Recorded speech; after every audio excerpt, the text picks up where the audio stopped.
Provérbios 28:13.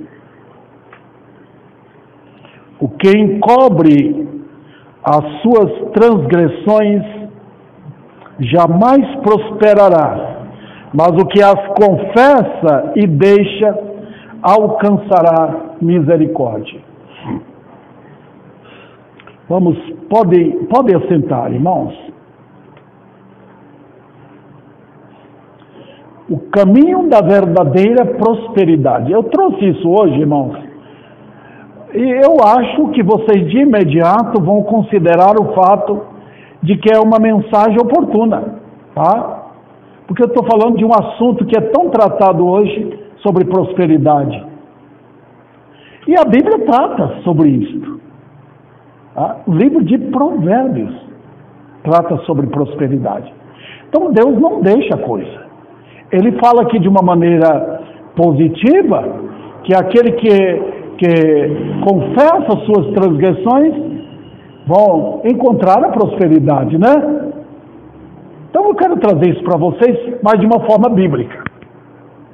Porque vocês vão perceber que pelo texto,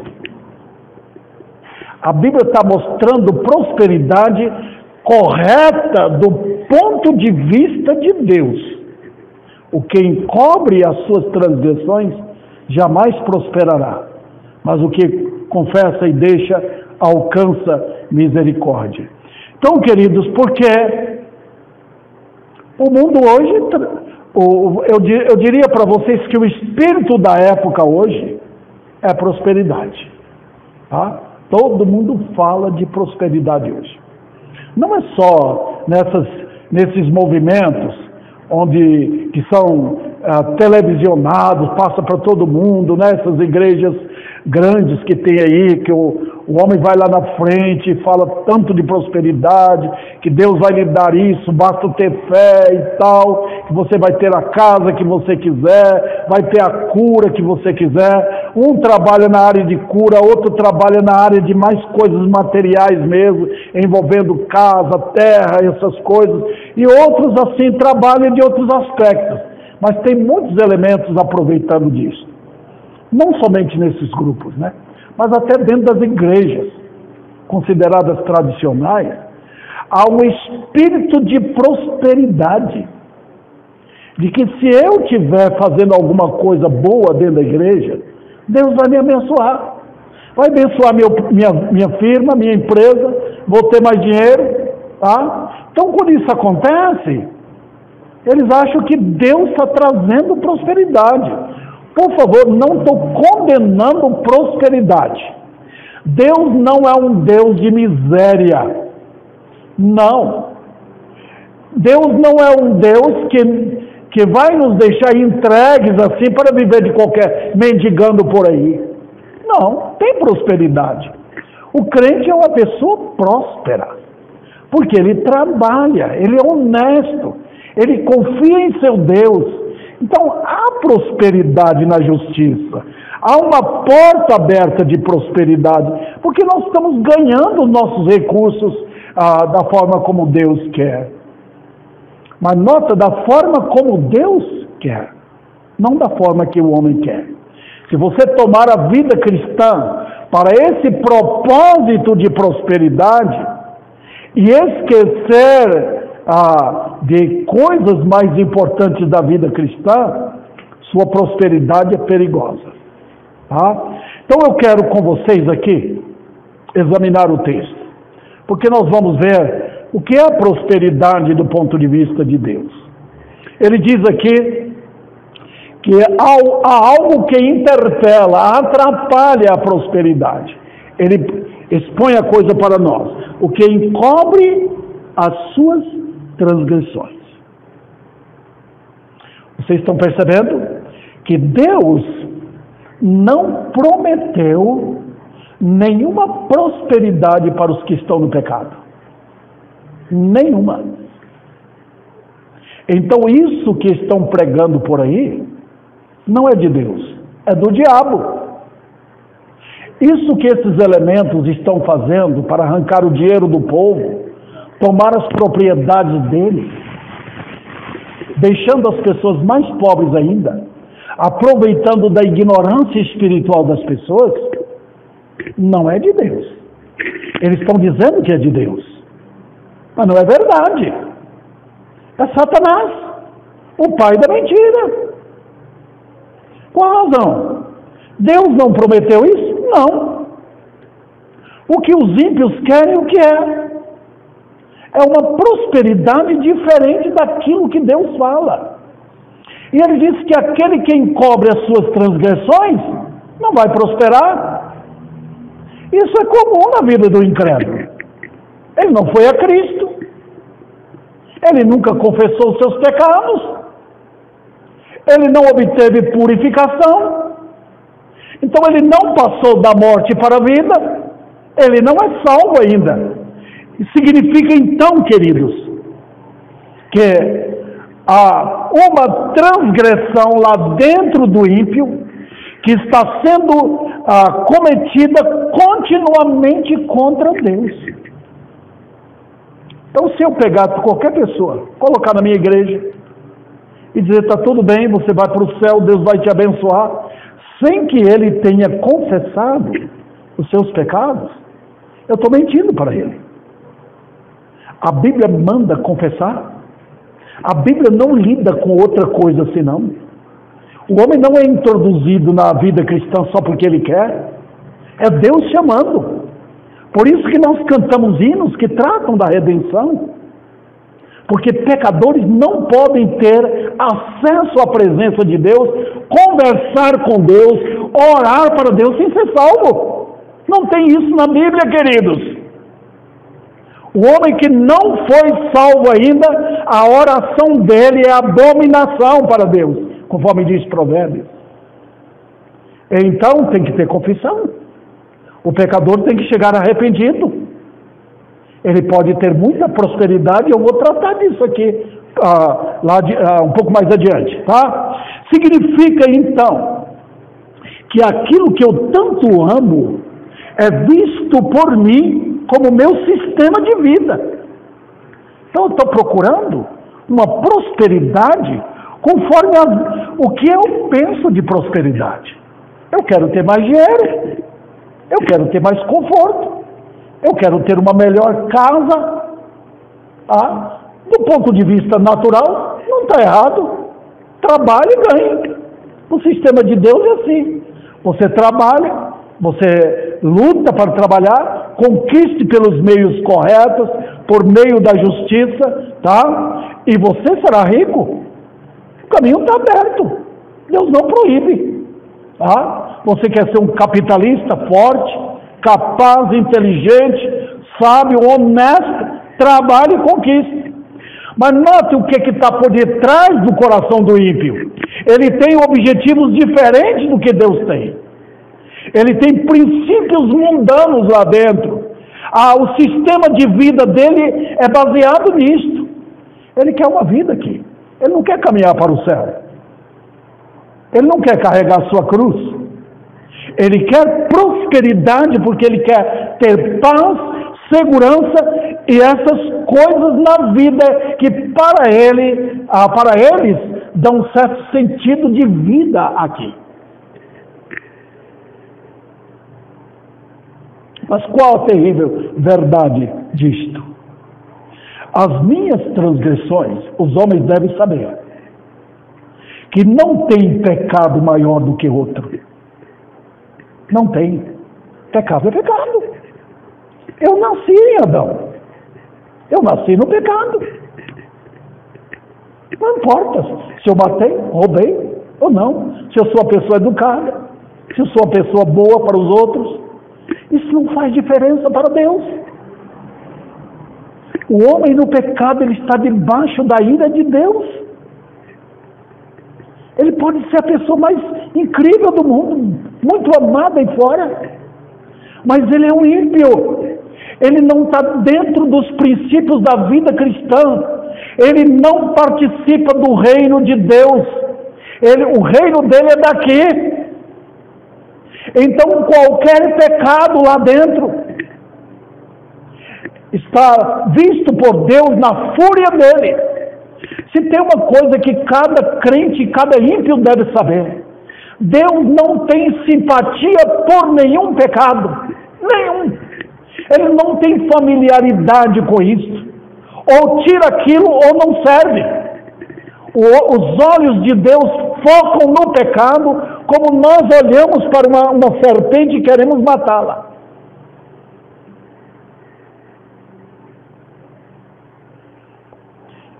Eu serei enganado ao pensar que minhas transgressões podem ser encobertas aos olhos de Deus. Sou enganado. Nós estamos fazendo isso hoje. De todas as formas, elementos perigosos, gananciosos, amantes do dinheiro, estão fazendo isso com o povo. Eles estão dizendo que Deus está abençoando todos. Pode vir para cá. Deus prometeu. Eu li no jornal que alguém que escreveu que Deus é obrigado a atender sua fé. Então inventaram milhares de religiões hoje. Onde você entra, você levanta a mão, você diz que está adorando, você está sentindo a presença de Deus, quando na realidade é mentira isso. As suas transgressões, com elas encobertas, você não prospera. Você não é aceito por Deus. Você precisa confessar. Você percebeu na vida daquela mulher adulta, eu sempre refiro a ela aqui, mas ela não iria prosseguir se ela não chegasse aos pés do Senhor, com suas lágrimas caindo aos pés. Era confissão. Ela nem abriu a boca. A sua atitude era de confissão. Eu pequei contra Deus. Que confissão impressionante. Foi um ladrão na cruz, eu já preguei sobre ele aqui. Como ele olhou para Cristo vendo o Salvador. Lembra-te de mim. A queda de Saulo de Tarso no caminho de Damasco. Aquelas 3.000 almas ali no Pentecoste. Quando elas foram compungidas na alma, elas sentiram suas culpas, elas estavam arrasadas por dentro, elas estavam lá dentro confessas, elas estavam como que dizendo: o que nós vamos fazer, irmãos? Se nós não nos arrependemos agora e confessar, quem vai nos salvar? Meu Deus, eu vejo milhares aí, procurando um lugar onde eles se sintam bem e saiam dali achando que está tudo bem. Não houve confissão ainda. Pastores estão enganando. Falsos mestres estão enganando as pessoas. Não foram convidados ao arrependimento. A Bíblia fala de Simão. Olha como Simão parecia que fora convertido. Ele abraçou a fé que estavam pregando. Foi batizado, mas foi apenas alguém que, puxa vida, abraçou a fé. Depois ele mostrou que ele era um amante de dinheiro. Outro detalhe, irmãos, aos olhos de Deus, eu tenho que lembrar, eu estou sendo até repetitivo aqui, aos olhos de Deus, minhas transgressões são motivos de ódio. Cristo foi à cruz por causa dos meus pecados. Se meus pecados fossem insignificantes, Ele não precisaria ir à cruz. Cristo morreu por mim, e eu não cometi terríveis pecados. Eu nunca fui um assassino, potencialmente sim, e outros pecados terríveis. Mas Ele morreu por meus pecados. Saulo foi um religioso? Foi. Saulo era, segundo a lei, um homem incrível, um homem irrepreensível, mas Cristo morreu pelos pecados de Saulo de Tarso. Então os pecados dele eram tão abomináveis quanto qualquer outro. Que diferença tem o ladrão que foi salvo para um Saulo de Tarso, para mim, para qualquer outro crente simples? Então, queridos irmãos, lembremos bem, não tem um pecado sequer que não esteja debaixo da ira de Deus. Foi por isso que ele fuzilou na ira dele o filho dele na cruz. Foi por isso que o Senhor derramou o brasume da sua ira contra o Filho na cruz, para que ele pagasse na cruz o preço terrível do pecado do seu povo, porque ele morreu. Então, amigo, você que não foi salvo ainda, não tem acesso a Deus, não tem oração a ouvir, não tem prosperidade para você, enquanto não confessar e deixar. Outro detalhe, que a contínua atitude de encobrimento está indicando que não há temor de Deus e que seus pecados estão multiplicando. Enquanto o sangue de Cristo, do Cordeiro de Deus, não tratar com o pecado da pessoa, aquilo ali é igual coelho, vai multiplicando igual rato lá dentro. Os pecados não param ali, eles vão ampliando, eles vão se tornando poderosos dentro do homem. Eles endurecem o coração, eles aumentam o anseio por coisas do mundo, eles ampliam o engano, eles afugentam os perigos, eles tiram qualquer coisa que significa temor a Deus. Então, com seus pecados, não há prosperidade. Tem que confessar e deixar. Outro detalhe, que não há humildade, que estou tentando passar despercebido perante Deus e os homens. Que coisa! Veja bem, Deus é Deus de quem? Dos humildes. Humildade não é no culto, não é gritando, sentindo, pulando. Humildade é o coração. Diante de Deus, a Bíblia usa a palavra contrição. Contrição significa que eu sozinho estou ali. Deus está me vendo. Eu estou ali totalmente cercado por Ele. Eu não posso falar outra coisa. Humildade perante Deus. Deus não é o Deus de orgulhosos, de soberbos, de religiosos. Ele é Deus de corações quebrantados. Ele veio buscar perdidos e não religiosos. E querem enganar Deus? Querem disfarçar?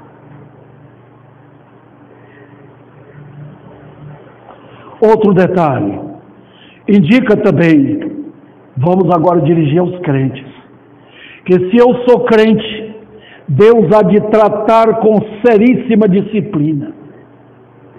Davi ficou 9 ou 1 ano, pelo menos, encobrindo o seu pecado, até que a criança nascesse.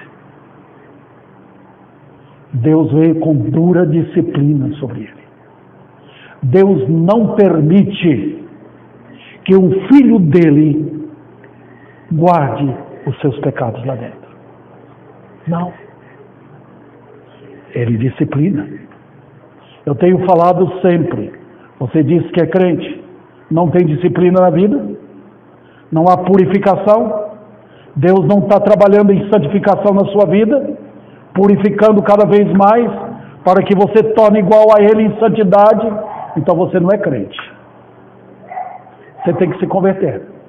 Não houve novo nascimento. Você pode perceber a vida do crente, Deus sempre nos puxa para Ele. Ele quer a gente perto dEle. Ele quer que nós sempre cheguemos a Ele em santa confissão, não guardar coisas erradas na vida, porque aquilo não traz sentido de prosperidade espiritual. Nosso Deus quer que nós subamos para o céu. Ele quer que nós tenhamos asas, por assim dizer, para voar. Ele quer que nós sintamos a liberdade de uma ave, que nada tenha peso nas suas asas para voar. E qualquer pecado significa peso na vida. Deus corta isso. Então você pode perceber que o crente, quando confessa, é sinal de prosperidade na vida. Caso contrário, Deus vai lidar com ele dia após dia. Não brinque com o mundo. Deus nos tira de lá para que não sejamos castigados com o mundo. Onde Ele vai derramar a sua fúria, Ele tira o crente de lá. Ele fez assim com Ló, para tirar Ló de Sodoma, porque Ele ia castigar.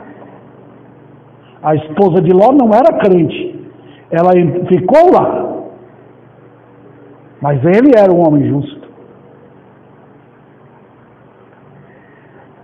Vamos para o segundo ponto aqui, queridos irmãos. Os perigos de uma prosperidade enganosa. Quais são esses perigos?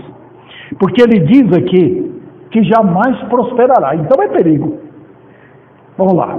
Em primeiro lugar, há uma prosperidade com o pecado. Por quê? Aquela prosperidade que parece bela e prazerosa neste mundo. A vida está boa. Eu ouvi, o irmão me falou a respeito de um homem crente numa igreja. Ele jogou na loteria e ele ganhou. Mas aquilo foi um terror para ele. Porque a disciplina de Deus veio tremendamente. O dinheiro não serviu para nada. Olha o que Deus faz com o crente. Para que ele abandone isso. Há uma prosperidade perigosa. Eu chamo aqui prosperidade no pecado. Se vocês olharem o Salmo 73, vocês percebem que Asaf, não Davi, Asaf foi o escritor daquele salmo. E ele conta a experiência que ele teve. Ele quase caiu. Ele olhou, viu o ímpio. Talvez um fazendeiro perto dele. Judeu, mas ímpio. Com seu cachimbo na boca. Cheio de dinheiro. Olhando do ponto de vista nosso agora. Olha o carrão dele. Olha o homem viajando para a Europa, para todo lugar. Prosperidade. Tem dinheiro no banco à vontade. Xinga. Blasfema contra Deus. Ele falou, puxa, olha os homens aí. Olha como eles não temem a Deus. E tem de tudo. Chama prosperidade no pecado. E eu aqui, lutando, trabalhando, às vezes passando dificuldade. Ele quase caiu. Quando ele abriu a Bíblia, no nosso sentido aqui, diz o texto que ele entrou no santuário. E ele viu as coisas do ponto de vista de Deus. Está vendo aí? Quando ele viu que Deus coloca o ímpio num caminho que parece bonito, né? Aquele tapete mágico. Olha ele ali. Ele tem amigos. Ele tem dinheiro. Ele gasta dinheiro com mulheres. Ele vai longe. Todo mundo olha para ele e quer ser igual a ele. Mas de repente, o caminho lindo dele se transforma numa vereda escorregadia. Ele está em pé, de repente ele cai, tomba. Chegou o fim dele. Um senhor lá na Bahia, ele comprou todas as terras que tinha naquela região onde eu nasci. Um homem rico. Nunca pensava no povo. Sempre pensava em ter mais. E alcançou mesmo. Ele era muito rico. Sabe qual foi o fim dele? Estrada escorregadia. Viajou de lá da minha terra para Salvador. Na estrada o carro bateu e ele morreu na hora. Caminho escorregadio. Cuidado com a prosperidade no pecado. É perigosa. Então, quando a vida está ficando muito bela, eu estou ganhando bem, eu esqueço da igreja, eu esqueço da Bíblia, eu esqueço de santidade, eu esqueço de oração, e está acontecendo isso com muitos que são chamados crentes hoje. Puxa vida, é sinal de que há uma prosperidade no pecado. Se não há uma intervenção de Deus, duvide que aquela alma se converteu. É perigoso. Deus tira tudo. Deus sempre está mexendo com nossas vidas. Sempre. A vida nunca é exatamente igual. Hoje nós estamos caminhando no vale, amanhã na montanha.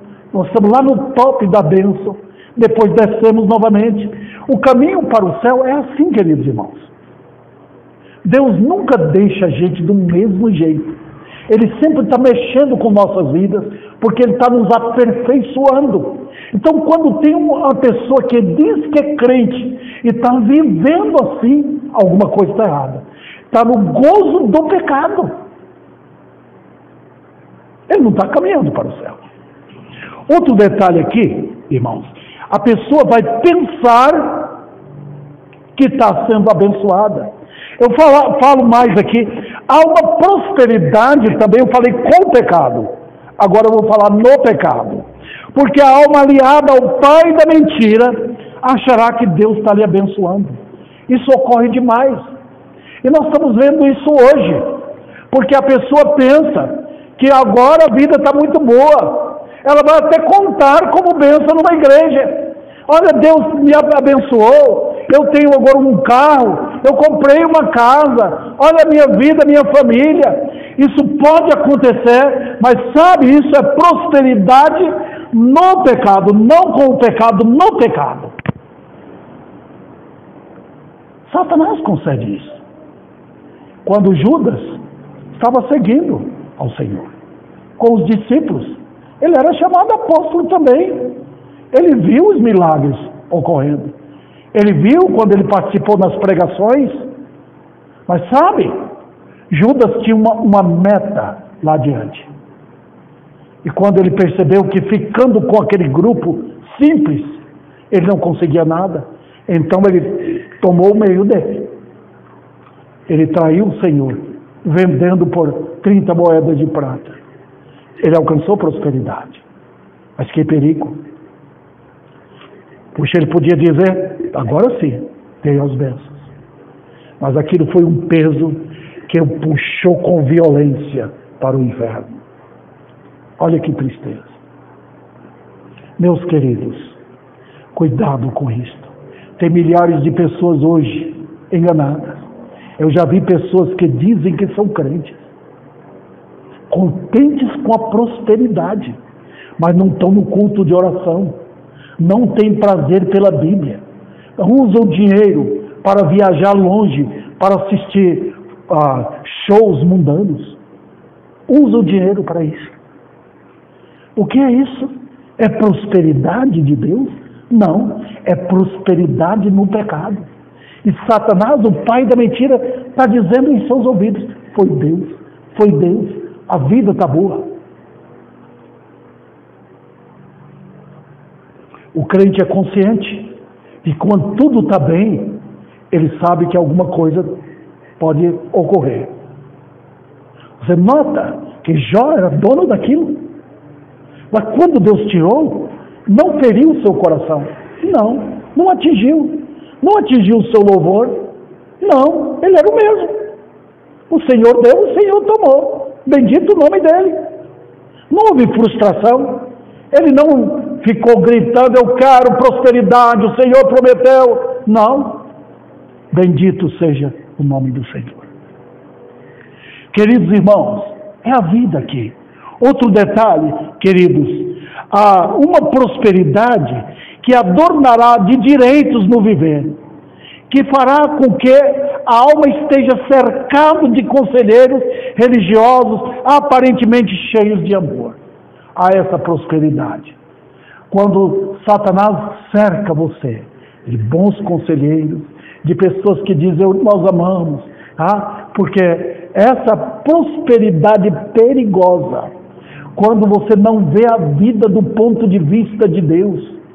Na Bíblia, a vida cristã tem amor? Tem. Nós encontramos em Cristo esse amor. Nós devemos encontrar no ambiente evangélico censura, sim, um irmão repreendendo o outro, censurando o outro, porque você está errado. A igreja é para isso, irmãos. A igreja é um corpo de Cristo. Então, faltou na igreja, não dá importância nenhuma, é sinal de fracasso na vida espiritual. Então, queridos, quando a vida cristã parece muito bonita, não tem nada de censura, só paz e amor para todo lado, pessoas lhe cercando, pessoas orando por você, é uma prosperidade perigosa, que não há aprovação.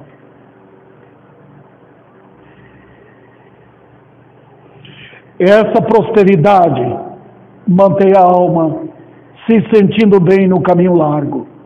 Favorece o orgulho e a apreciação pelo conforto e vaidade. Eu tenho mais um argumento aqui nesse ponto.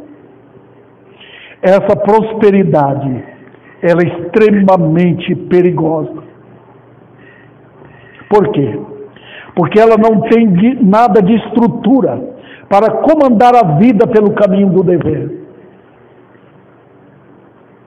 No caminho do dever, Deus nunca tira o crente. Se há prosperidade é porque eu estou no caminho do dever. E a Bíblia nos enche de deveres. Responsabilidade santa, não leis, deveres. A Bíblia manda um filho, por exemplo, respeitar os seus pais. Incrível. É prosperidade isso. Porque ele está no caminho da justiça. Nosso dever na sociedade, como trabalhar lá fora, como a mulher deve respeitar o marido. Impressionante. Mas isso é prosperidade. Significa que está dentro do caminho do dever. Como o homem deve amar sua esposa, imitando a Cristo. Ele está no caminho do dever. Isso é prosperidade. Significa que eu estou avançando. Que eu estou prosperando naquilo. Então, quando vem prosperidade material no caminho do dever, os santos de Deus não são, vamos dizer assim, prejudicados com aquilo. Se ele passa a ganhar bem, se ele conquista coisas aqui na terra, ele sabe por quê. Ele está no caminho do dever. Não altera a vida dele. Ele não fica mais orgulhoso, ele não se separa dos outros. Não, ele usa aquilo para o bem do seu próximo.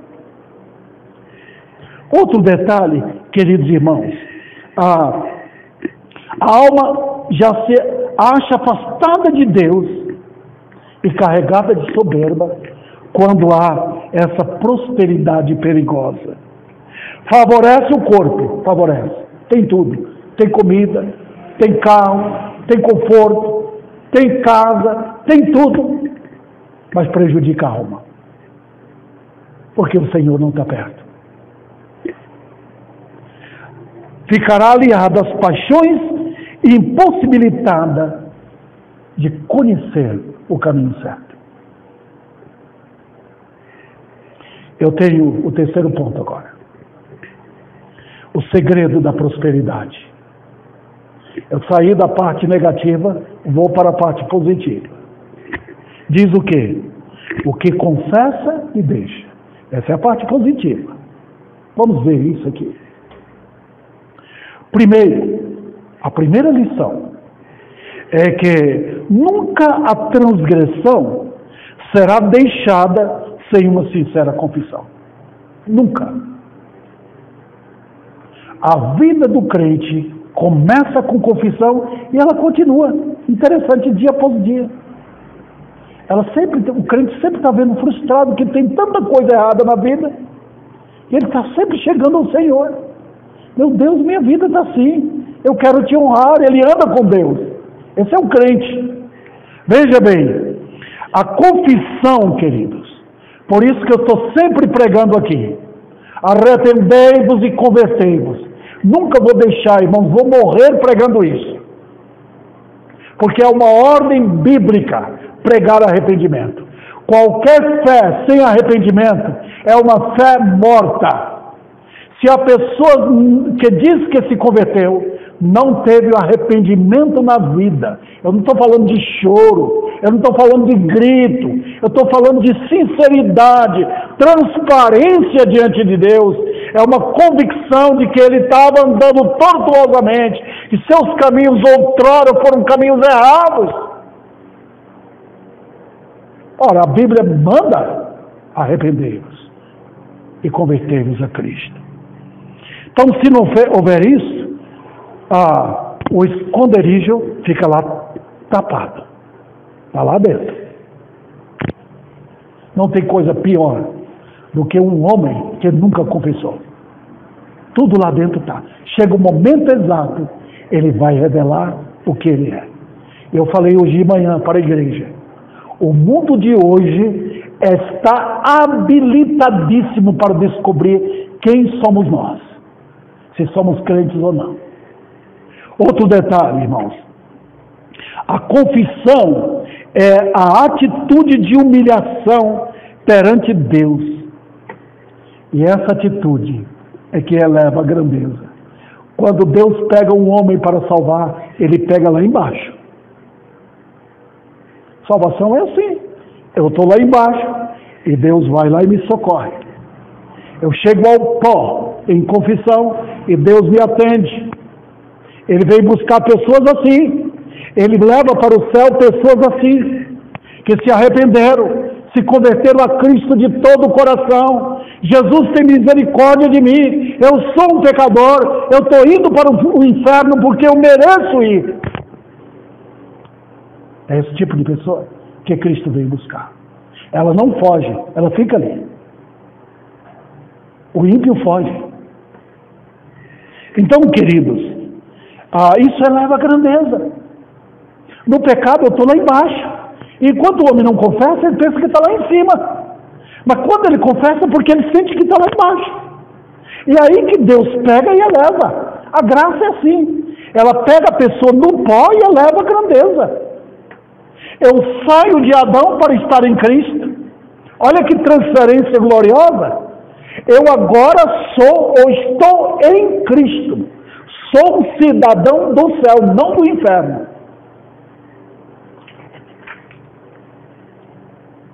Segundo lugar, na confissão, a transgressão é vista como Deus vê. Nós sempre pensamos do pecado como a gente vê. Eu não cometi aquilo ali, eu não sou igual ao fulano de tal, mas na confissão, Deus vê a transgressão como ela é. E o pecador também sabe disso. Como verdadeiro inimigo de Deus e da alma. Quem nunca se converteu, brinca com o pecado. Ele diz, não faço outra coisa, sou boa pessoa. Não mato, não roubo, cuido bem, trabalho, mas ele não está vendo o perigo. O perigo não é aqui fora, o perigo é com Deus. Ele nunca se converteu. Também é motivo da fúria de Deus. Isso aqui eu estou basicamente repetindo. Deus odeia o pecado. Se não foi tratado na cruz por Cristo, o homem está debaixo da ira de Deus. Ele pode estar no serviço, está no carro dele, está dirigindo na estrada, está lá na casa dele sentado, ele está debaixo da ira de Deus. A qualquer momento, a ira vem para arrancá-lo da face da terra. É por isso que acontece acidente. É por isso que o ladrão pega. É por isso que acontece de repente uma parada cardíaca. O que é isso? Quem está no pecado está debaixo da fúria de Deus. Ele odeia. Oh, pecadores, corra para Cristo. Urgentemente. Não tem outro lugar. Corra para Cristo. É como um peso que empurra a alma para a destruição eterna. O pecado empurra para baixo. Você pode colocar um pequeno peso no anzol. Desce. Pode ser o menor pecado. Se não foi tratado, desce para o abismo. Mais do que isso, se não foi confessado e abandonado, transtorna todo o ser. Um homem que não é convertido, ele passa o ser dele para dentro de casa. o que ele é. Se ele fuma, todo mundo está vendo. Se é um homem imoral, ele passa, ele transmite isso para os filhos. Se é uma mulher que não respeita Deus, ela vai passar isso para todos. Não pode brincar com o pecado. Confessa e deixa. Então, tem um Salvador certo? É Cristo Jesus. Outro detalhe, a evidência da real confissão. Qual é? Porque eu sei, porque eu estou certo, eu deixei. Olha, queridos, alguém para confessar o pecado é obra do Espírito Santo, porque ninguém consegue deixar o pecado, a não ser que vê como Deus mostra, odiando o pecado. Então, vamos lá. Eu vou tentar, em minhas palavras, passar isso para vocês. O pecado tem que ser mortificado como tratamos uma víbora. Até uma barata. Quando a gente vê uma barata, temos nojo daqui. Eu quero logo amassar e pisar e matá-la bem. Porque ela é capaz de ressuscitar e sair correndo ainda. É assim que nós devemos tratar todo o pecado. É assim que o pecador tem que vir a Cristo. Ele vendo a sua vida como foi terrível outrora. E que alguém morreu por ele. E assim o crente, todo dia. A Bíblia fala de mortificação, hoje quase não se vê mais falando. Tá? Só fala de benefício, de prosperidade nas igrejas. Não estão falando de mortificação. Os homens santos do passado tratavam disso. A minha vida tem que cada dia experimentar mortificação do pecado. Odiar o mal mesmo. Aquilo que eu amava, eu tenho que abandonar. E é uma luta constante. O mundo hoje está perto da gente. É como um dragão furioso. Ou como um sedutor que chega ali, olha, eu tenho prazer para você. A internet está cheia. Então nós temos que lutar contra aquilo. Outro detalhe, queridos irmãos, tem que ser tratado com nojo, como se lida com uma coisa imunda. Nosso ser precisa ser constantemente purificado. Eu estou falando aqui dos crentes. Como limpamos nossa residência e nossos corpos diariamente. Caso contrário, a vida não prosperará. Cada dia andando com Deus, dependendo dele, segurando a ele. Né? Quando eu estou andando com minha esposa, normalmente ela me segura aqui, como que dizendo, me protege, por favor. É assim que nós nos agarramos a Cristo, para Ele nos proteger. É como uma criança que segura nas mãos, nos pais, de uma forma tal que ele se sente seguro. Nós precisamos disso cada dia. E para finalizar, queridos irmãos, eu vou para a última parte agora. A manifestação da prosperidade. Que prosperidade é essa? Porque o texto está dizendo que quem cobre a sua transgressão jamais prosperará, mas o que deixa, alcançará. Mas alcançará o quê? Olha, do ponto de vista dos homens hoje, a prosperidade virá. Olha, puxa vida, eu fiz isso, aquilo, Deus vai me dar a bênção. Olha o que a Bíblia diz, alcançará a misericórdia. O quê? Misericórdia. Deus não prometeu casa, não prometeu família. Ele prometeu que vai cuidar de nós em dois aspectos da vida: comida e roupa. Ele vai cuidar. Se ele me dá qualquer coisa a mais, é bônus. Então ele diz aqui, alcançará misericórdia. Vamos pensar um pouco mais sobre isso? Eu já pensei, estou pensando aqui, eu vou tentar passar os pensamentos em palavras. Primeiro, Somente a arrogância no coração pensará em Deus como alguém ou em termos de negócios. Se eu estou pensando que Deus vai lidar comigo na base de negócios, eu estou enganado. Por favor, deixa eu lembrar aqui. O nosso Deus, Ele é o Deus do dono da prata e do ouro. Mas se você tiver uma visão espiritual, baseando naquilo que os homens do mundo pensam, você está enganado. Deus nunca vai acalentar minha avareza. Ele nunca vai atender meus pedidos para engordar meus interesses mundanos.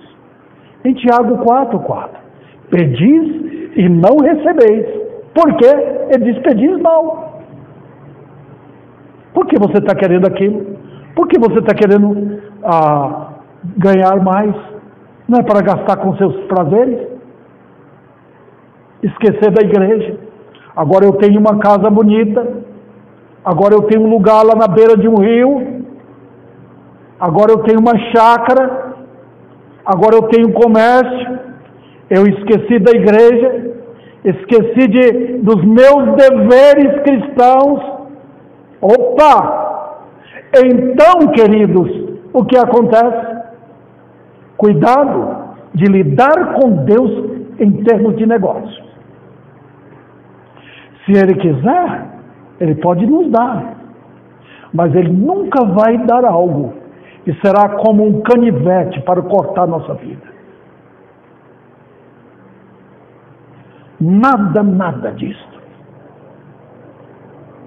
Ele nunca vai dar veneno para nós bebermos. Ele sabe que aquilo que eu estou querendo é peso no meu andar. Nós estamos caminhando para o céu e nós temos que estar livres para andar. Cada dia, irmãos, é uma marcha a mais. Nós estamos caminhando rumo ao lar celeste. Então, queridos, ele diz, eu sou o dono da prata, do ouro. Quando eu estou pedindo, ele diz, eu sou capaz de dar infinitamente mais do que vocês pedem ou pensam. Ele é Deus.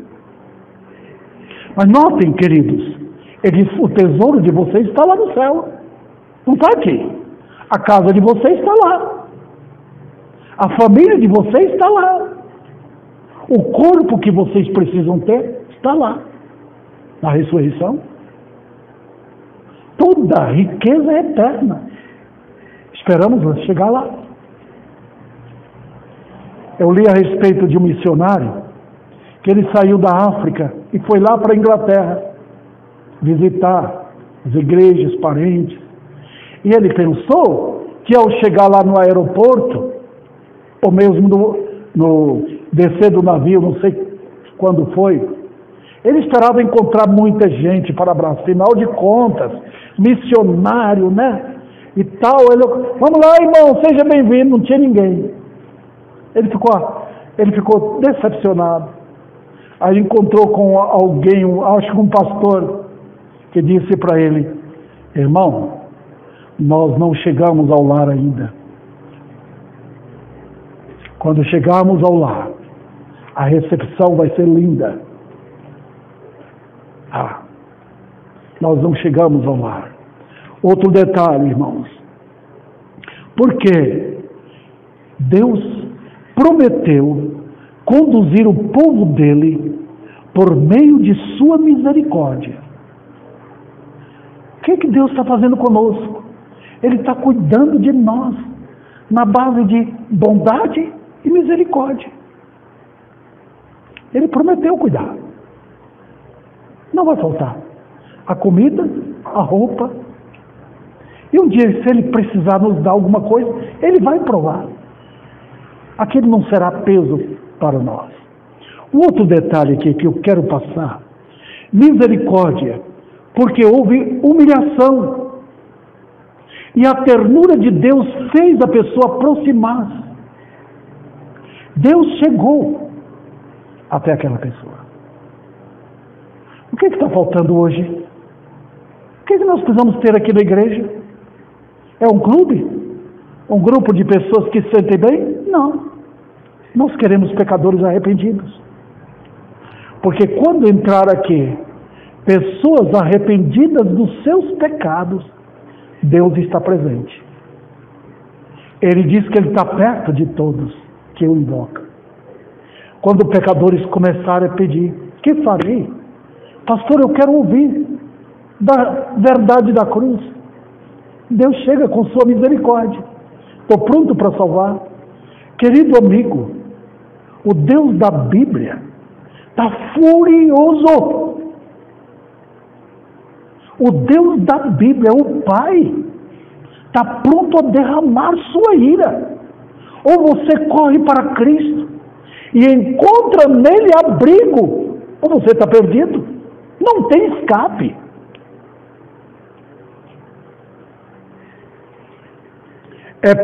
Ele habita com pessoas assim. Ele anda com pecadores assim. Impressionante.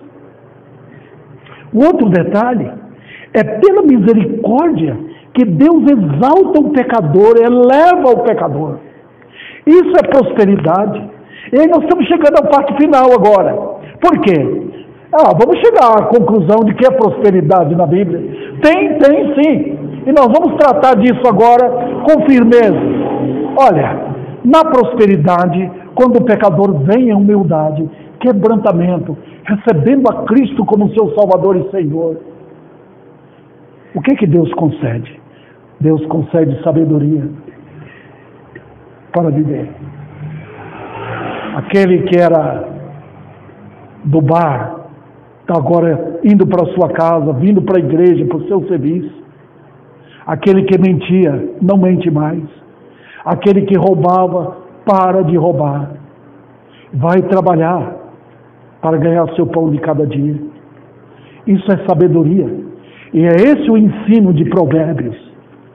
Sabedoria. Também bênçãos e até mesmo recursos. Porque os bens de Deus estarão em mãos habilitadas para cuidar. Quando Deus coloca os bens nas mãos de alguém, quando Ele concede bênção material, Ele dá sabedoria para andar com aquilo. E agora, é na misericórdia que a verdadeira prosperidade manifestará. Como? Como é que Deus vê prosperidade? Como é que Ele passa isso para nós? Ele passa o seguinte: vai manifestar em santidade de vida. Se eu vejo um crente em santidade, ele está prosperando. Ele pode não estar prosperando do ponto de vista mundano, mas do ponto de vista bíblico ele está prosperando. Ele está andando com Deus na vida.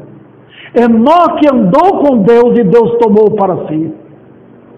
Outro detalhe, ele está andando em amor, porque o verdadeiro amor brota de santidade. O amor bíblico, vamos dizer assim, mostra a santidade. O amor é puro. Não é esse amor bíblico que falam hoje, não. Amor bíblico trata com firmeza, fala a verdade. Hoje o povo que diz que é evangélico não sabe o que é o amor bíblico. Outro detalhe, irmãos, esperança. Porque você está andando em prosperidade. E você tem esperança de quê? Estou indo para o céu. Não é aquela dúvida, não, eu estou indo para lá, eu estou caminhando para chegar após a morte, encontrarei com Cristo. Eu falei para os irmãos daquele casal, lá na Rússia, pego pela polícia secreta, um casal de crente, eles foram ordenados a abrir a própria sepultura, eles seriam fuzilados e enterrados ali. E o homem disse: hoje à noite, vamos estar com Cristo. Abriram a sepultura, foram fuzilados e foram para estar com Cristo. Olha, queridos, esperança da glória. Cristo em vós, fruto de vida, bênçãos na família, porque Deus prometeu abençoar a família do justo, os filhos. Olha, quando andamos com Deus, Deus abençoa a nossa geração, Ele faz prosperar, Ele faz aquela geração ser bênção no mundo, ser úteis no mundo. Também, irmãos, vitória contra o diabo. Incrível, como o crente próspero caminha em vitória. Foi assim com José no Egito, sozinho. Venceu o diabo, venceu as astúcias inimigas e prosperou. Chegou a governador do Egito. Outro detalhe, alegria, certeza da glória que há de vir. Tudo isso é prosperidade. Então, quem cobre as suas transgressões jamais prosperará. É o que confessa e deixa. Talvez eu me dirijo a todos que podem não só me ver aqui, mas que podem me ouvir. Talvez tenha alguém que queira ser salvo, que queira se entregar a Cristo de todo o seu coração. Sabe? É o começo da prosperidade. É quando você corre para Cristo, refugiando nele para a sua salvação. Eu li, deve ser uma fábula, mas pode até ter sido verdade, de uma ave que corria de um gavião que ia pegar e refugiou no peito de um homem, com medo. É assim que nós devemos correr e refugiar em Cristo, protegendo-nos da ira de Deus, do inferno e lago de fogo. Cristo Jesus veio ao mundo para salvar perdidos.